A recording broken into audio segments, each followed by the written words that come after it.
अस्सलाम वालेकुम दोस्तों, मेरा नाम है बिलाल शकूर और आप देख रहे हैं मेरा चैनल इन्फॉर्मेटो।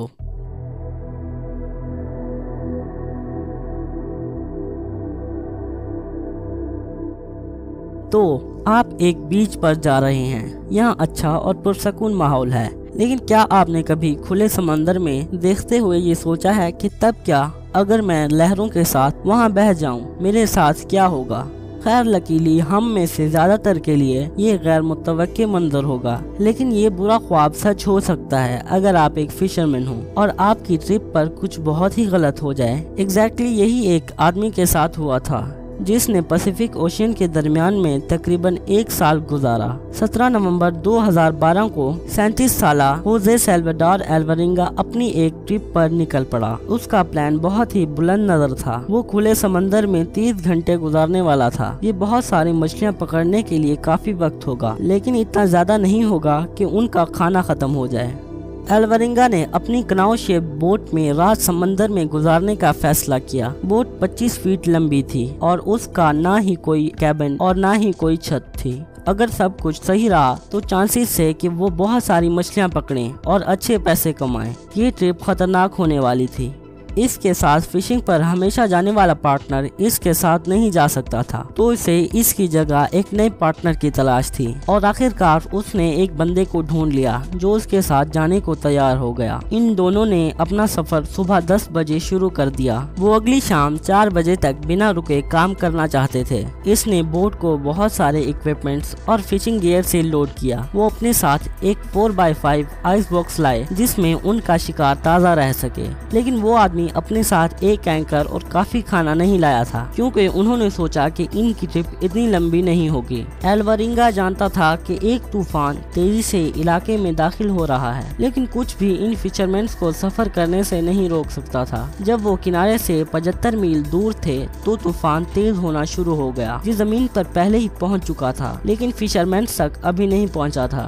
इस वक्त तक उन्होंने तकरीबन 1000 पाउंड तक मछलियां पकड़ ली थी और तभी तेज बारिश शुरू हो गई। तूफान इन लोगों तक पहुंच चुका था। कश्ती पानी से भरना शुरू हो गई थी। जैसे ही वो पानी को बाहर निकालते तो और भी ज्यादा पानी कश्ती में भर जाता और कश्ती तकरीबन डूबने ही वाली थी। तो अल्वारेंगा को सख्त इकदामात उठाने पड़े। उसने सारी मछलियाँ और कई $1000 महंगे इक्विपमेंट्स को पानी में गिरा दिया। वो इमरजेंसी पर काबू पाने में कामयाब हो गए और कश्ती को किनारे की जानिब बढ़ा दिया।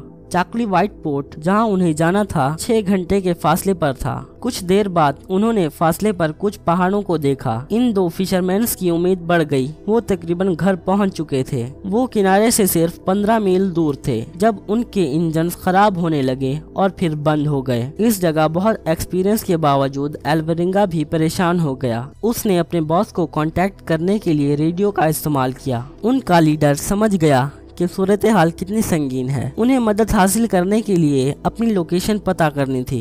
GPS जो उस आदमी के पास था वो वाटरप्रूफ नहीं था, तो तूफान के दरमियान पानी डिवाइस के अंदर चला गया और वो काम नहीं कर रही थी। उनके रेडियो की बैटरी भी लो थी और अल्वारेंगा के बॉस से बात करने के कुछ ही मिनट्स बाद रेडियो भी बंद हो गया।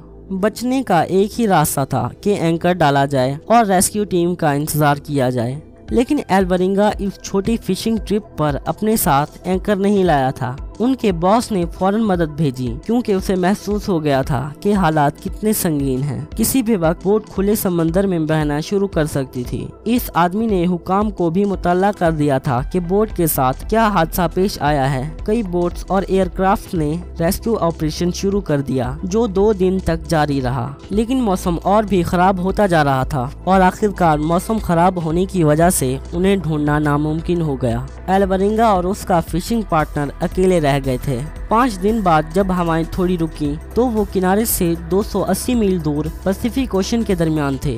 तो अब पैसिफिक के बारे में आप क्या जानते हैं? ये बहुत बड़ा है। इनफैक्ट ये इस प्लैनेट का सबसे बड़ा समंदर है। ये 64 मिलियन स्क्वायर माइल्स रकबा को घेरे हुए है, जो जमीन की सरफेस का तकरीबन 30% बनता है। और अगर आप तमाम कॉन्टिनेंट्स की जमीन को कंबाइन करें तो ये सिर्फ 57 मिलियन स्क्वायर माइल्स रकबा बनता है। जी हाँ, ये जमीन पर पाए जाने वाले तमाम कॉन्टिनेंट्स की जमीन से भी बड़ा है। पैसिफिक ओशन में तकरीबन 171 मिलियन क्यूबिक माइल्स पानी मौजूद है, जो जमीन के तमाम समुद्री पानी का आधा बनता है। पैसिफिक के पास दुनिया के सबसे गहरे समंदर का भी टाइटल मौजूद है। इसकी एवरेज गहराई 14,000 फीट है, जो अटलांटिक की एवरेज से भी 3,000 फीट ज्यादा है। अब आप सोचिए कि ये सिचुएशन एल्वरिंगा और उसके पार्टनर के लिए कितनी होपलेस है। उन्हें इस वसी समंदर में बिना किसी इक्विपमेंट के सरवाइव करना होगा। यकीनी तौर पर पैसिफिक ओशन में 25 से 30,000 तक आइलैंड्स हैं, लेकिन ये अगर एक तक ही पहुंच जाएं तो बहुत ही लकी होंगे। इनके समंदर में भटकने के काफी दिन बाद वो खुराक की कमी की वजह से जद्दोजहद में थे, और खास तौर पर पानी की। लेकिन एक और मसला चमकता सूरज था, जो उन्हें झुलसा रहा था। एंड उस वक्त पर रातें जमा देने वाली होती थी, लेकिन कम अज कम एल्वरिंगा और उसका पार्टनर खाली आइस बॉक्स के अंदर जा सकते थे। सबसे बदतर चीज उनकी प्यास थी, लेकिन आखिरकार उन्हें थोड़ा आसरा मिल गया जब बारिश शुरू हो गई। उन्होंने समंदर में तैरती प्लास्टिक बोतल्स उठाई जब वो उनके करीब से गुजरे, और उनमें इतना पानी इकट्ठा कर लिया था जो तकरीबन 1 हफ्ते के लिए काफी था। इस सफर में उन्होंने कच्ची मछलियाँ और कछुए खाए जिन्हें वो अपने हाथों से पकड़ सकते थे। उन्होंने वो परिंदे भी पकड़े जो अनलकीली उनकी बोट पर आ बैठते थे। ये खुराक उनके जिंदा रहने के लिए काफी थी, लेकिन वो और भी कमजोर होते जा रहे थे। खास तौर पर एल्वरिंगा का फिशिंग पार्टनर। बदकिस्मती से वो बीमार हो गया और बच ना सका। एल्वरिंगा अब खुले समंदर में अकेला रह गया था। उसने छोटी खुराक के जराये को पकड़कर खुद को मशगूल रखा और इन चीजों के बारे में सोचा जो वो घर जाकर करेगा। लेकिन क्या वो दिन कभी आएगा? चांसेस बहुत कम थे। फिशरमैन ने बोट पर तैरते हुए कई महीने गुजारे। बोट तैरती रही, लेकिन एक दिन उसने जमीन देखी। ये एक छोटा आइलैंड था।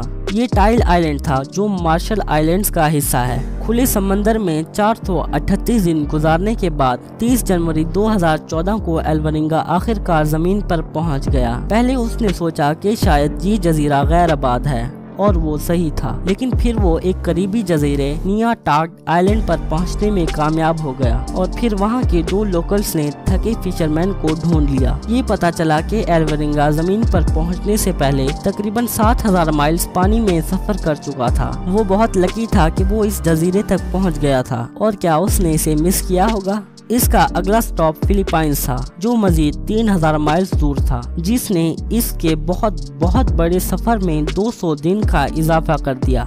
याद रखिए, एल्वरिंगा समंदर में सेल या पैडल नहीं कर सकता था। वो बेमकसद तैरता रहा, लेकिन उसने हिम्मत न हारी। रेस्ट और सेहत याबी के 11 दिन बाद रेस्क्यू किया जाने वाला फिशरमैन इतना रिकवर्ड हो गया था कि वो अपने घर एल सल्वाडोर उड़ कर जा सके। तो अब आप बताएं कि अगर आप समंदर के दरमियान चले जाएं तो क्या करेंगे? कमेंट्स में जरूर बताइएगा। इस वीडियो को लाइक, दोस्तों के साथ शेयर और चैनल को सब्सक्राइब करना मत भूलिएगा। मैं मिलता हूं आपको अपनी नेक्स्ट वीडियो में। तब तक के लिए अल्लाह हाफिज।